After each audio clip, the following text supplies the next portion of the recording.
Giovanna Ebank agiu certo ou errado ao enfrentar a mulher racista em Portugal? Mais uma vez, o casal Giovanna Ebank e Bruno Gagliasso enfrentou cenas de racismo contra os seus filhos, Titi, de 9 anos, e Bless, de 7 anos. Em uma entrevista ao Fantástico, os dois demonstraram a tristeza que sentem e a desilusão ao criarem filhos em um mundo com pessoas racistas. Olá, antes da gente entrar nesse tema tão importante que é o racismo estrutural, eu não posso deixar de falar com você que estamos próximos, muito próximos aos 500 inscritos. E aí o que vai acontecer? Quando eu tiver 500 inscritos, eu vou poder abrir a aba comunidade aqui no canal. É uma aba que o YouTube disponibiliza para que os criadores de conteúdo possam ter um acesso mais direto com o seu público. Ou seja, a gente vai poder conversar, trocar ideias, falar de coisas que não necessariamente são tema de vídeos aqui no canal. E ideias que a gente pode trocar no dia a dia, independente de ser terça ou sábado, os dias que eu subo vídeo aqui para vocês. Então, eu espero muito, eu torço muito para que a gente chegue aos 500 inscritos logo. Tá perto. Segundo eu vi ontem, faltam 20 pessoas, 20 inscritos. Então, como é que você pode me ajudar? Divulgando para os seus amigos, mostrando o canal, falando sobre o conteúdo que você assiste aqui. Quem sabe eles não se interessam e querem assistir também. E isso seria maravilhoso. Eu só posso agradecer de coração você estar aqui comigo e ainda fazer essa super gentileza de divulgar para os seus amigos. Eu não sei se você chegou a assistir o que aconteceu com a Giovanna Ebank. Estava em um restaurante em Portugal com seus filhos e com o marido, o Bruno, e uma mulher começou a discutir com o garçom negro que a atendia no restaurante. Segundo o salva-vidas Bruno Capra, que testemunhou esse garçom sendo ofendido pela mulher nesse restaurante na praia da Caparica, o rapaz a atendeu com muita educação e paciência, mas mesmo assim a mulher começou a dirigir ofensas não somente ao garçom, mas a todas as pessoas negras que se encontravam no local. Segundo a própria Giovanna Ebank, no local haviam 15 angolanos que também foram atacados pela mulher, que gritava que eles deviam voltar para a África, que lá era o lugar das pessoas negras. A mulher xingava e gritava aos 4 cantos que os pretos imundos deveriam voltar para o lugar de onde vieram, para a África. A Titi, filha da Giovanna, chegou até a mesa onde os pais estavam, relatando o que tinha acontecido. O fato é que Titi entendeu tudo o que estava acontecendo, ou seja, que ela não era bem-vinda naquele local. E as cenas desse acontecimento vocês podem ver aqui na internet, aqui no YouTube, onde Giovanna veste-se de leoa, como toda mãe, e parte em defesa dos seus filhos. Então, o casal que vem lutando contra essa discriminação desde 2017, quando a Titi já passou por um episódio de racismo, sente-se na obrigação de fazer um alerta à sociedade, ou seja, a todos nós. Não é mais possível ficarmos calados, não é mais possível a sociedade se omitir diante de cenas como essa, explícitas de racismo estrutural. Também na entrevista, o Fantástico ouviu a fala da doutora Carla Acotirene. A doutora Carla, ela é especialista em estudos de gênero, mulheres e feminismo da Universidade Federal da Bahia. Segundo ela, as famílias pretas, quando exercem esse papel que a Giovanna e o Bruno exerceram, ainda assim são criminalizadas, mesmo sendo as vítimas, as ofendidas por esse ataque de pessoas racistas, ainda assim são criminalizadas. E essas pessoas se sentem muito intimidadas no momento de fazer as denúncias, justamente porque elas não são ouvidas. E a doutora Carla alerta que a obrigação de fazer essa denúncia não é apenas da pessoa que foi vítima do racismo, da pessoa negra, mas de toda a sociedade. Toda a sociedade, inclusive e principalmente as pessoas brancas, não podem se calar diante de fatos de racismo como esse. Há cerca de 10 dias, a gente presenciou na Filadélfia, nos Estados Unidos, uma personagem, o nome da personagem é Rosita, aquela boneca verde claro, né, um verde água, estava passando, desfilando entre as crianças, e quando crianças negras se aproximavam, ela dizia que não, ela se afastava. Gente, eu confesso para vocês que eu fiquei muito revoltada com essa cena. Por quê? Porque as crianças, elas não têm a força que um adulto tem para se defender. Isso acontecer em um parque temático justamente direcionado a crianças, que é o caso da Vila Sésamo, isso foi terrível. Eu me senti muito mal ao ver essas cenas, porque as crianças, elas ainda no início da vida, elas não têm a personalidade formada, elas não têm as defesas do ego que a gente necessita para poder se defender de um ataque como esse. Um ataque racista é algo muito forte, é algo muito pesado, que deixa os adultos totalmente desarmados e totalmente fragilizados. Imagine uma criança passar por isso.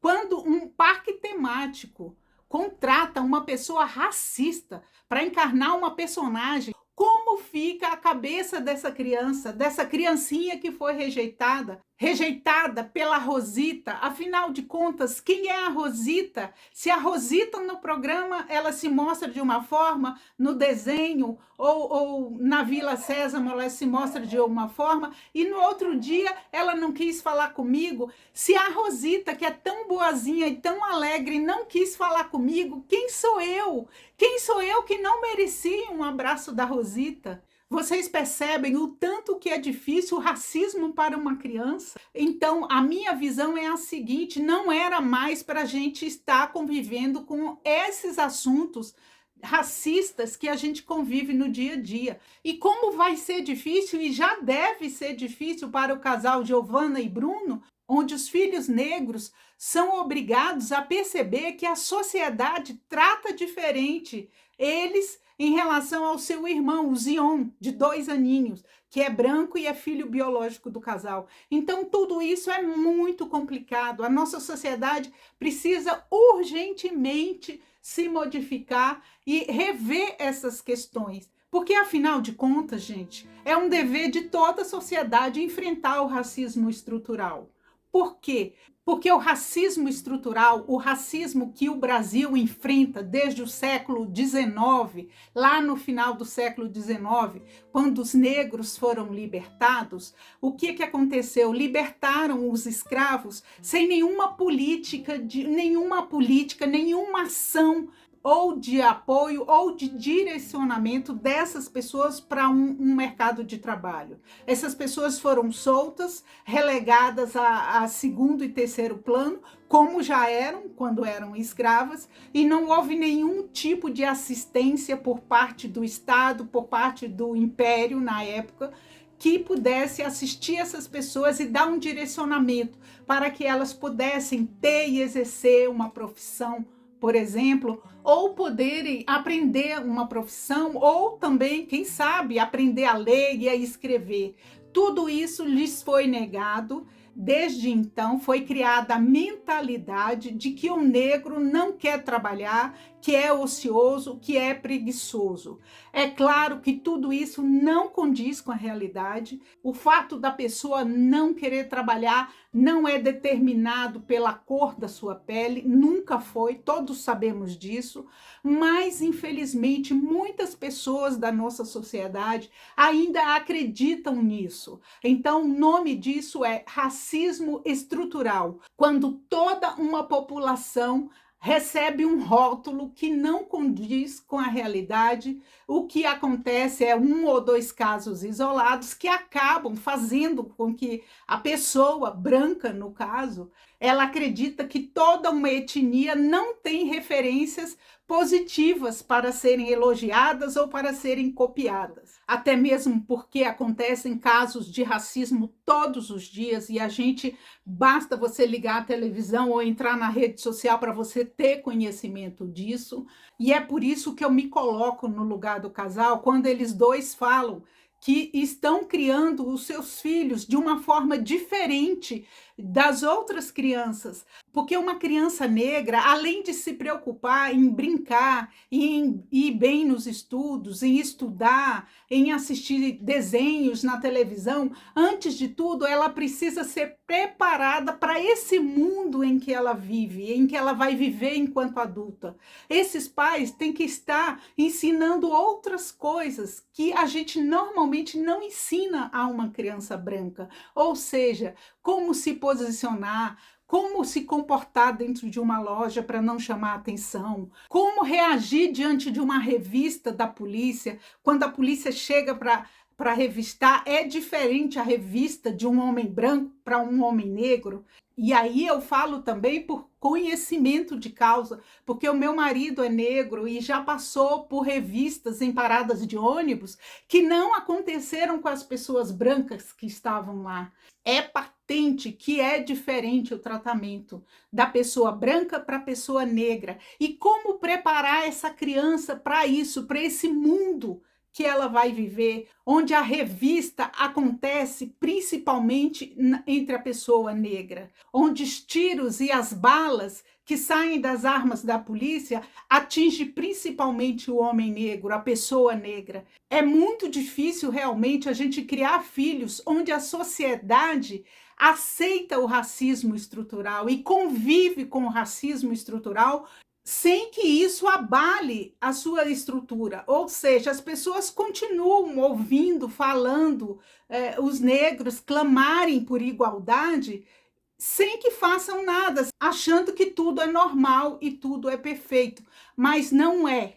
E é aí que eu volto novamente com o nosso tema vigente aqui no canal: autoconhecimento. É preciso que nós sejamos instrutores do autoconhecimento. Ou seja, que a gente incentive os nossos filhos a se conhecerem, conhecerem os seus próprios sentimentos, conhecerem os seus limites, conhecerem os seus pontos fracos e os seus pontos fortes. Se o autoconhecimento é importante para todos, para todas as crianças, para que elas desenvolvam habilidades que vão usar na vida adulta, imagine a criança negra.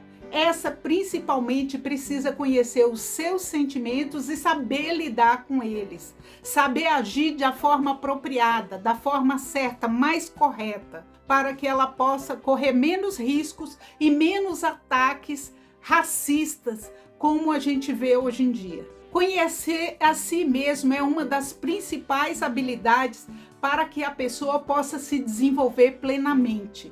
É por isso que é tão importante o autoconhecimento, porque o autoconhecimento ele joga luz no que é sombra. Falar a respeito dessas questões de racismo é muito importante para que se disseminem as ideias não racistas, para que se disseminem ideias que façam a pessoa se colocar no lugar do outro, ou seja, aumentar a empatia em relação a um problema, sim, que é de todos.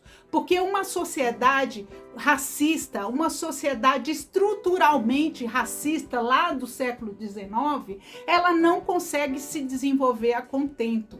E é por isso que eu estou aqui, porque se você está aí, você está me ouvindo, é porque de alguma forma você tem empatia por tudo isso. E talvez, inclusive, você possa me ajudar e nos ajudar enquanto sociedade a nos melhorarmos, comentando aqui o que podemos fazer para que situações como essas não aconteçam ou aconteçam cada vez menos, porque realmente é preciso que um casal branco venha a público enfrentar uma mulher racista em Portugal para que a gente esteja falando a respeito, sendo que isso acontece todos os dias entre os nossos vizinhos, entre as pessoas conhecidas, e nós sequer ficamos sabendo o que aconteceu. Bom, gente, eu confesso para vocês que esse foi o meu primeiro vídeo de react, que é reagir a fatos que acontecem, que estão acontecendo na sociedade.